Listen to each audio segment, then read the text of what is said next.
barangay was actually seeking our support for the upcoming, I don't know what you call it here, like election or nomination. I think he's running for, or he's planning to, win the nomination for this area, Banyo in Gloucester. And, he's just asking me about, what can he do for the community or what are our needs. So, yeah, I think it's a good sign that the Filipino Community Church or our Filipino community here is, it's they notice and, people are interested. What are our main concerns? So I was actually tempted to ask him, can you do something about the cold? Why not, right? Politicians, they can do anything. Or they can promise at least.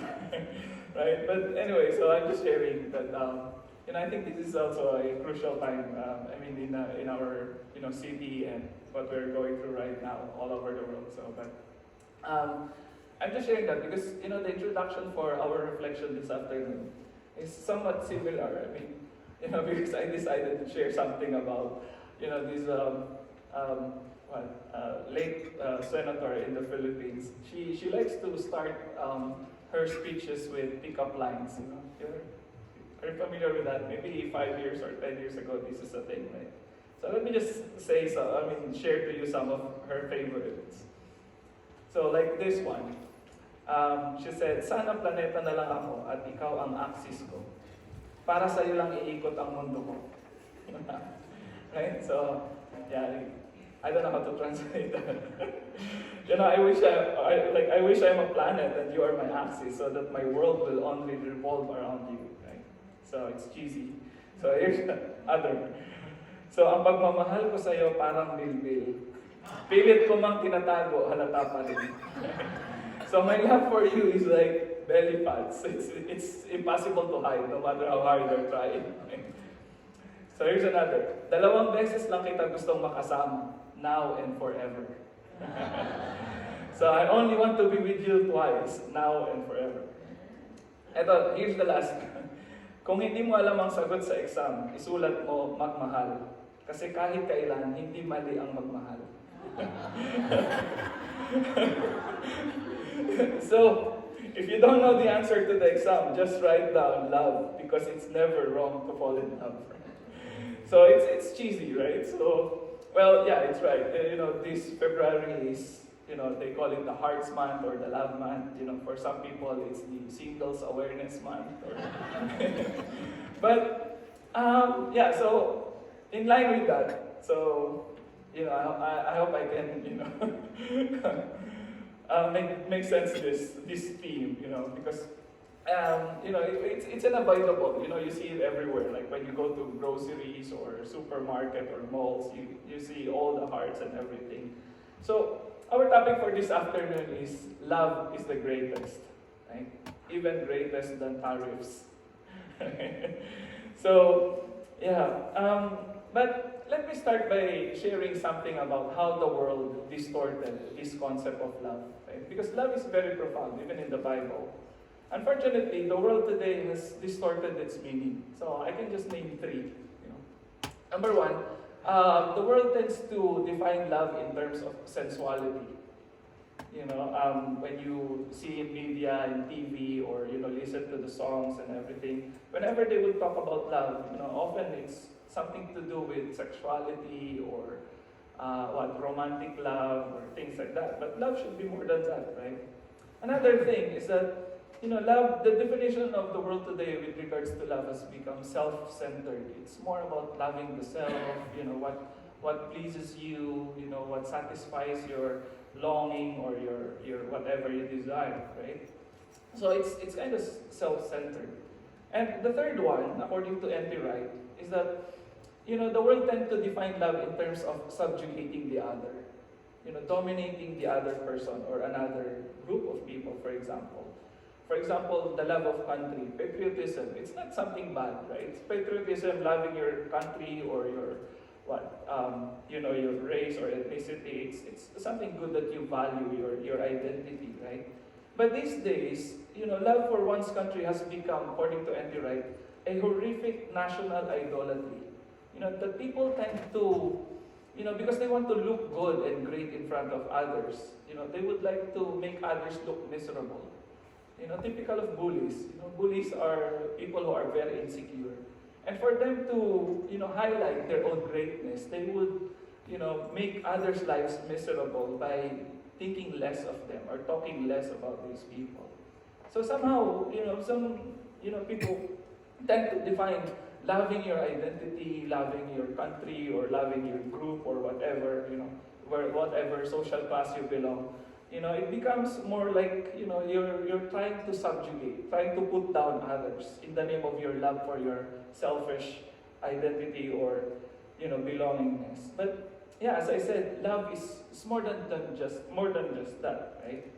And here's another example that I like to share about this conversation between two characters in the movie The Matrix. I don't know if it's still available in Netflix. But it's this movie, right?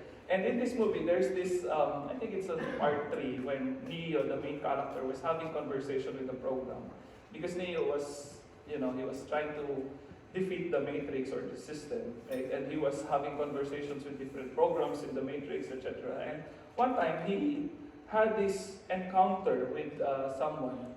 And this someone is actually a program in the Matrix, and he was talking about how to save his daughter, and his wife, his family. And Neo, the main character, he was also trapped in the terminal, and he was amazed at how this program, this somehow sort of AI or something, was talking about love. And the person said, you're amazed or you're surprised that I was talking about love, but love is actually, it's more than human emotion. Love is a word. Here's the conversation. Love is a human emotion according to Neo. But Ramakandra, the program in the Matrix, they said no, love is a word. What matters is the connections. The connection the word implies. I see that you are in love. Neo was trying to save Trinity and the whole human race at that point, right? But he cannot do anything because he was trapped in the terminal. He was asking. He was looking for help or something, right? And he encountered this program was talking about love. So can you tell me what you would give to hold on to that connection, right? So basically, love is more than just, I think I agree with this quote, right? So, and if you look at the whole movie, actually, there's a 3-part series, or I think it's a good. I mean, it's something that is worth watching. A lot of metaphors about life and philosophy you can discover. So yeah. So if you don't have anything to do outside because it's cold, you can just make coffee and cookies and watch Matrix 1, 2, 3. Right? So but anyway, so I agree with this, as I said, that basically love is about making connections. Love is about relationship.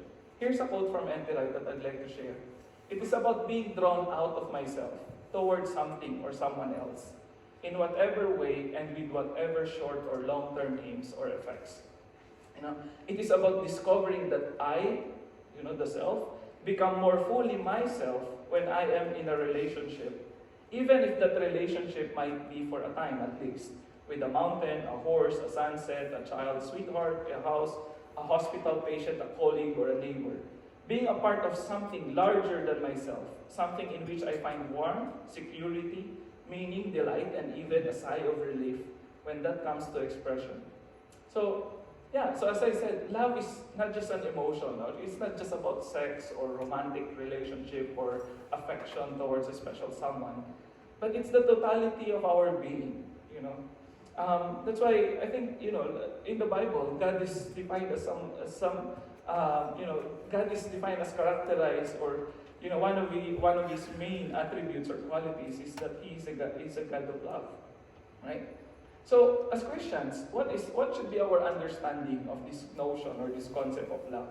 So definitely it should be more than just romantic relationship that we're talking about, right? But we have to relate love in terms of our ministry and personal life. Because love is a very profound biblical concept. Even in the Bible, there's not just one word that was used for love. In Hebrew, there's at least 2 main, the word ahav and chesed, which basically talks about God's love for people, or people's love for God and one another. And then in Greek, you have eros, phileo, agape, storge. You know, the three, eros, phileo, agape, eros is somehow associated with, love between people, right? But phileo, like brotherly love, agape is, some divine love or something. So, yeah, it is often used interchangeably in the Bible. So there's not actually a hierarchy between agape and phileo, just to be clear about that. But rather, I think what we see in the Bible is that love is a very profound idea, concept, that it cannot be defined in just one way, or it cannot be just, you cannot capture it. You cannot paint it like, like for example, you have the pulpit, you have the physical expression, you have the table, chair, everything. So it's, they have concrete expressions. But when we talk about love, it's so deep and profound that it's very hard to capture a comprehensive meaning or idea. So this afternoon, we will look at 1 Corinthians chapter 13. Because perhaps when we think about love in the Bible, that's the first passage that comes to our mind. Right? 1 Corinthians chapter 13, or it's also called as the love chapter in the Bible. But first, let me just share to you something about the context of this letter. 1 Corinthians was a letter written by the Apostle Paul to the people who live in Corinth. And Corinth is actually a prominent major port city, in Greece in the first century. So if it's a port city, therefore it's like a melting pot of culture, economy, politics, etc. So if you're looking for money, sex, and power, Corinth is the place to be. Because it's a very progressive city, and there's a lot of people there, to trade and do business, and also politics, as I mentioned, because it's also one of the capitals in the Roman Empire, right? However, so it's very hard to plant a church in this kind of city, because in that kind of city, when there's a huge port and people are coming in from all over the world, so there's entertainment, there's prostitution, there's a myriad of like different religions, etc. So a lot of things is going on in that city. So if you're going to plant a church there, so most of the people that will become members of your church will most probably be exposed in all these cultural things, right? I mean, and all the things that I mentioned. So that's why the Corinthian church is quite problematic. So I'm not sure if there's any church today that will, feel associated with, the Corinthian church, right? Because, there's a lot of things going on in this letter if you're going to read it. The first problem that Paul mentioned is the factions and disputes among members due to their diversity. So some of them are Jews and some are Gentiles, are coming from different what religious background, etc. So that's why if you look at 1 Corinthians chapter 1, you immediately find out that this church is very divided. Some are loyal to Paul, some are loyal to Apollos, to Peter, and some would say, kami kay Christ kami, right? So, maybe they would like to, say that we are neither choosing any of you, but, we'd rather be loyal to Christ. So, something like that. And aside from that, there's also sexual immorality going on among the members. There's divorce, there's a guy, who marries or who is, having an affair with his stepmother. So, and then there's also the issue about food being sacrificed to idols. There's a question about how are they going to do with that, There's disorder in public worship when they observe the communion. Some people are abusing it. Some people are getting drunk because of the food that is being served, while others go hungry because they are being discriminated in the distribution of the potlucks or something, right? So, and there's also other people who are rejecting the apostolic authority of Paul, right? And there's a confusion in the doctrine of resurrection. So you have everything, all this crisis going on in just one church. I'm just thankful that I'm not the pastor of the Corinthian church, right? So otherwise, I'm not sure, right? But in the midst of all this, it's interesting that in the middle of all this chaos and struggles and challenges that the church is facing, Paul has this very important advice for the church. That is to seek the most excellent gift. The church in Corinth, they are rich, there's a lot of people who are wise and talented and smart people, but in the midst of all this, there's competition, there's rivalry. So what was Paul's advice to these people? Are all apostles, are all prophets, are all teachers? Because, many of them would like to be one of these people. They want to be, people to admire them, they want to be in the center, And Paul was telling them, not everyone can do all these things, right? Do all possess gifts of healing? Do all speak in tongues? Do all interpret? It's good if, the church has all these gifts. But Paul said in verse 31, strive for the greater gifts, and I will show you a still more excellent way. That was his introduction for 1 Corinthians chapter 13. And then after 1 Corinthians chapter 13, you have chapter 14 verse 1. It says there, pursue love and strive for the spiritual gifts, and especially that you may prophesy. So in the middle of these two admonitions, so he sandwiches this chapter about love. So now, let's look at 1 Corinthians. Let's open our Bibles at 1 Corinthians chapter 13 and see how do we follow this advice by Paul? How do we pursue love in the ministry or in our personal life? Number one, I think that Paul is telling us is that, or the church, is that love should be the main motivation for doing ministry. In verses 1 to 3, we read, if I speak in the tongues of mortals and angels, but do not have love, I am a noisy gong or a clanging cymbal. And if I have prophetic powers and understand all mysteries and all knowledge, and if I have all faith, so as to remove mountains, but do not have love, I am nothing. If I give away all my possessions, and if I hand over my body so that I may boast, but do not have love, I gain nothing. But do you notice here, right? So, first of all, prophecy is good. Prophecy is basically about proclaiming the word of God, or the message coming from God. It's telling the people what is the will of God for them, right? But if it is not done, if it is done without love, it is like a clanging cymbal, or it's a noisy gong, right? Meaning, I can be prophesying, but if my prophesying, or if my speaking, or my preaching to you is done out of, not because of love or without love, it's just like a noise that doesn't make sense. Performing miracles, moving mountains, making doing great acts of faith, things like that. Those are amazing things. But without love, these amazing acts, right? These marvelous and incredible acts, things like that, right? That will really wow people. They are meaningless. They won't mean anything. And even sacrifices and offering one's body. So, earlier we are being challenged by one of our elders to, give our best, even the last money from our pocket, But here, it's not just the last money, but your whole body being burned as a sacrifice, right? So Paul is using hyperbole here. But, even those things can be a form of boasting if done without love. Meaning, they're still rubbish, even if you're doing the best thing in the church, right? So what is Paul saying here? He's telling the church that sometimes we might be thinking that we are doing the right thing. We are giving the best that we have.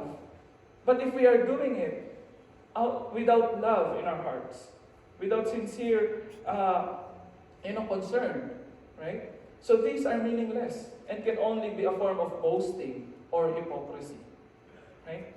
So here in verses 1 to 3, we see that sincere love should be the main force that energizes the ministry. It's not the gifts. It's not the things that we give or that we offer. It's not the personalities. It's not how talented we are or how good we are in singing or playing instrument or how good we are in preaching. But it should be the love that is coming from within that energizes the ministry. That what makes the ministry powerful, is because if it is done in love. Right? Now, the next question would be, how do we know that we are doing these things out of our love? Verse 47 would answer that, right? So if we're going to ask, how do we know that, so how can we, manifest love? As I said, it's a very abstract concept, right? So how can we embody this? How can it be more tangible and complete? So in verses 4 to 7, this is what we read. Love is patient, love is kind, love is not envious or boastful or arrogant or rude. It does not insist on its own way. It is not irritable or resentful. It does not rejoice in wrongdoing, but rejoices in the truth. It bears all things, believes all things, hopes all things, endures all things. So instead of explaining the profound meaning of the concept of the word love, Paul here showed how love can be concretized, how it can be more tangible. through the way we behave or through the way we live. Therefore, love is manifested by maintaining a godly life or by godly living. That is how love was demonstrated. As in the Bible said, as I mentioned earlier, that in the Bible, love is the basic characteristic of God. When you say that love is the basic characteristic of God, it means it is what He does. It is His very nature. Love is not something that God does, but the very heart of what God is, according to N.T. Wright. I remember this quote from the movie Forrest Gump. Stupid is what the stupid does.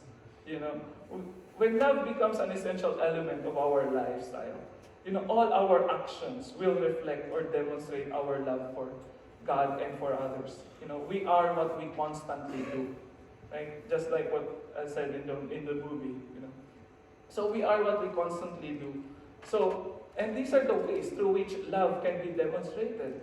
And even if we compare verse 1 to 3 with verse 4 to 7, when Paul was talking about the spiritual gifts, he just mentioned how many? Like 6 things, right? But here, there's a lot of things through which love can be demonstrated in the life of a believer.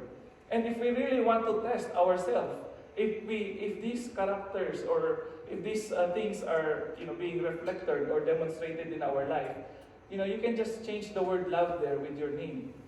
You can try it, replace your name. I don't want to use my name. Maybe I'll use the name of my wife. Jen is patient or something, right? And then, or you can just replace it with the pronoun I, right? I am patient. I am kind. I am not envious. Can we do that? Would you agree? If you try that, and here's I like how we translated this in the contemporary Filipino version. Maybe we can read the Filipino version. Okay, can we read together? Ang nagmamahal ay matyaga at mabait. Hindi seloso, maangas o mayabang. Hindi bastos, makasarili o madaling mairita. Pag nagmamahal ka, hindi ka nagbibilang ng mali ng iba. Pag nagmamahal ka, hindi ka masaya pag may gumagawa ng masama. Masaya ka pag pinapairal ang totoo. Ang nagmamahal ay hindi sumusuko, lagi siyang nagtitiwala, laging may pag-asa, at nagtatiyaga kahit anong mangyari. So, basically that's the meaning, right? Of what Paul is saying here. If we want to live our lives in accordance to this idea of love, these are the things that we should be following, right? And finally, so what would be the result if we do these things? What would be the outcome when we develop this lifestyle of love? I can only tell you one word: maturity. Growth. Love should be our, the major sign of maturity, or maturity should be the outcome, or love should lead to growth and maturity. That's what we read in verses 8 to 13. Love never ends, or in some translation, it never fails. But as for prophecies, they will come to an end. As for tongues, they will cease. As for knowledge, it will come to an end. If we know only in part, and we prophesy only in part, but when the complete comes, the partial will come to an end. When I was a child, I spoke like a child, I thought like a child, I reasoned like a child. When I became an adult, I put an end to childish ways. For now, we see in a mirror, dimly. But when we will see face to face, he's talking about Jesus, right? So now I know only in part. Then I will know fully, even as I have been fully known. And now faith, hope, and love abide. These three, and the greatest of these is love. As I said, ministries and skills, they're not important without love. They don't mean anything. And here Paul repeats that same theme. That for him, ministries and skills and talents inside the church are temporary. Only love is eternal. And when you say something is eternal, it never fails or it never ends. Meaning that love is stronger, it is more reliable, and it is more stable. Rather than relying on gifts, rather than relying on beauty, because all those things lumilipas, So, but when you rely on love, something that is permanent, that is eternal, it is far more important and greater than all others. And here, let me just clarify. When Paul said that gifts will end a few times, there are, some different views about that, because there's a group that will say, they will believe in cessation of gifts, that they no longer believe in the gifts of the Spirit, such as speaking in tongues or miracles or healing, But as an Alliance church, we are not cessationists, We believe that these gifts can still manifest, But, the manifestation of these gifts still depends on the sovereignty of God, if God will allow it, right? So it's not something that we force on people, right? That rather it should come out naturally, right? So what was Paul saying here? That gifts will end. He mentioned it a few times. He said that it will cease or it will end. I think for me, this is not meant to say that these manifestations of gifts have stopped today. Rather, what Paul was saying here is that the spiritual gifts are temporary. But he did not clarify, he did not say when they will end. But the point here is that they are not reliable, as love, right? But they are tools or means to an end. The spiritual gifts that the church have are ways for the church to experience the love of God or the love of Christ, right? So on the way through which people experience God's love, and God's love is the one that is eternal. So therefore, we should be looking for love rather than just looking at the external manifestations. Because love actually completes our ministry. All the spiritual gifts will be meaningless if done without love, as I said. So in the final day, when people have completely experienced the love of God in the kingdom of Christ, these spiritual gifts will no longer be a necessity. So I think if there's a point in time that Paul was talking about that these gifts will end, it will be at the time when we meet Jesus face to face. That's the time that these tools or these means for us to experience God's love through the spiritual gifts will no longer be necessary for the church because we are already there, right? We are already in front of Jesus or having this intimate confrontation or encounter with Him. But since we have not yet experienced that kingdom, we still need these gifts to be manifested in the church. Right? We still need these ministries in the church. So in verse 11, it's still part of this discussion that Paul is doing. And he relates that to maturity of a person, the development of a person. That love should be, should result on maturity like a child, growing as an adult. It's something that we also notice that in life, right? That as we grow older, sometimes our definition of love and affection and relationship also evolves. Maybe when we are a puppy, when we were young, we call that puppy love, right? So, but when we become adults, when we have our family, we have our children, we have our work, we have our career and everything, love becomes more profound and meaningful for us, right? And I think that is also what Paul is saying here, that as we grow into maturity, as we grow deeper in our faith and understanding of God, our love, our understanding of love, and in terms of our ministry and personal life should also evolve. It should also be transformed, ultimately according to the revelation in Jesus Christ.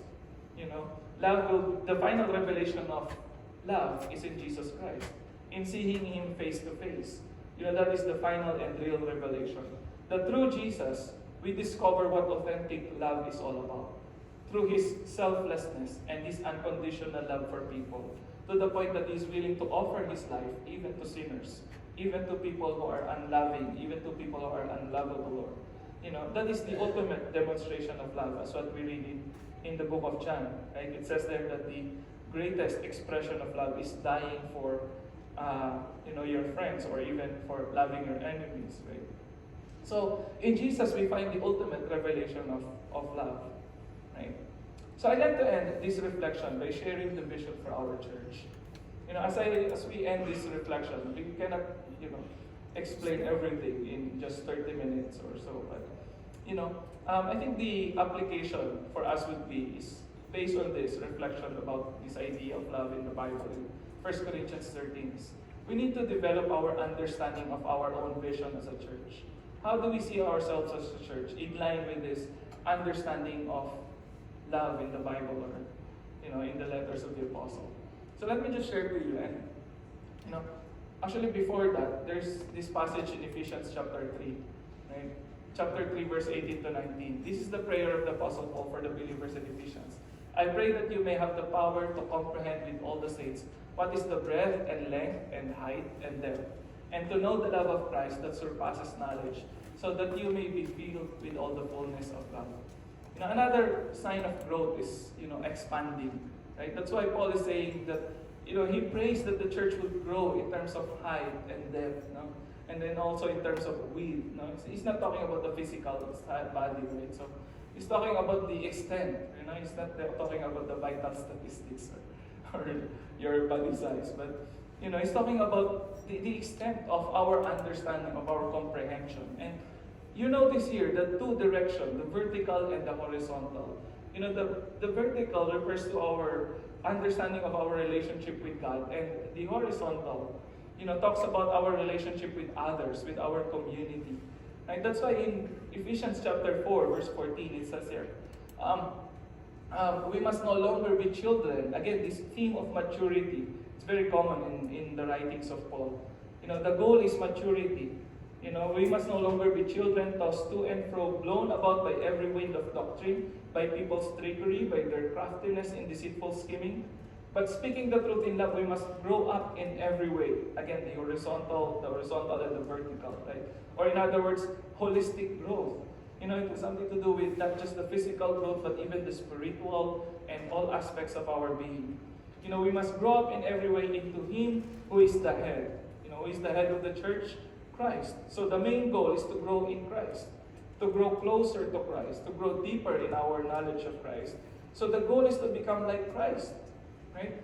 From whom the whole body joined and knitted together by every ligament with which it is equipped.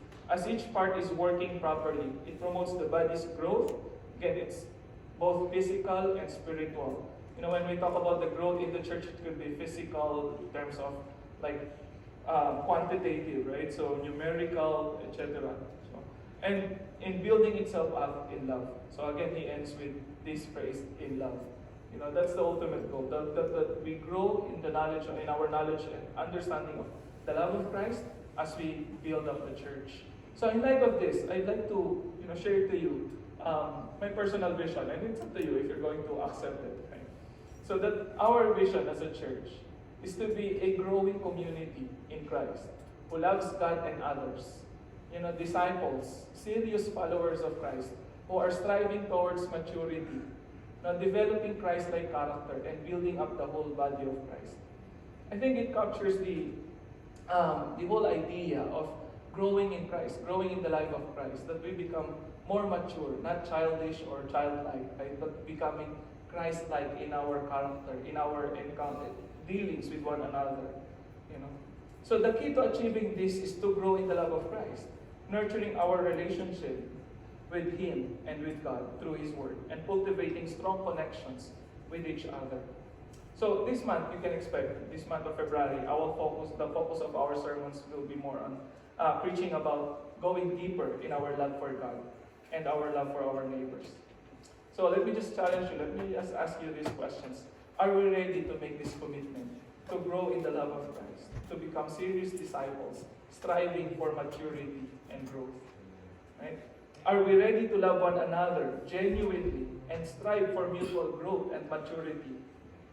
Are we ready to contribute to the growth of the church by becoming disciples of Jesus and to demonstrate and share Christ's love to our neighbors and family? So by all means, let's go out and tell the world about the love of Christ. God bless us. Let us pray. And as I pray, let us take this moment as we prepare for our communion.